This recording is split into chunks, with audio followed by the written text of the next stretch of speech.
যাচ্ছি না।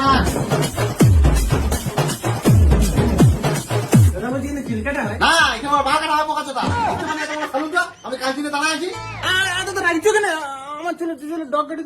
খামোশ, আয়। रुको जरा सबर करो बोला धक्का बुक्की नहीं करने का आराम से लेने का हाँ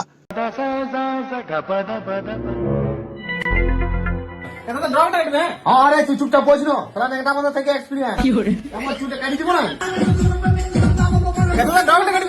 আরে চুপচাপ বস না। লে, সম্পর্ক দেখে ঘর নিয়ে যা।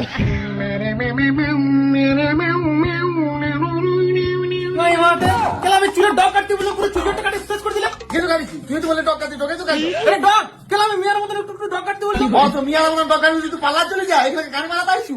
কেন আমি এক বছর ধরে চুলটা রাখলাম কাটে শেষ করে দিলি। দেখ ভাই, তোকে ভালো মতো বলছি, তুই এখানে চেঁচাই না, তুই পাল্লা চলে যা মিয়াতে, যা ওকে চুল কাটবি যা। আমি এক বছর ধরে চুলটা রাখলাম কাটে ভরাই দিলি। তুই এখানে বসে গান মারাই না, তুই এখানে পাল্লা চলে যা। কতবার চুলটা কাটে শেষ করে দিল। দাদা কি বলবি, দাদা কি বলবি, সারা আমার সালুন ওখানে কাজ করছে। যা।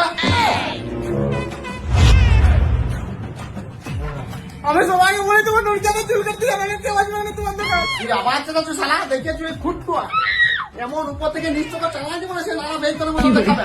আর ওই যে দিয়ে যা আমার দিবি রে, এই কালকে থেকে তুই কোনো ঢুকা ঘুরে দিব না, সে পদ্ম ফুলের মতো পুচিয়া হয়ে যাবে।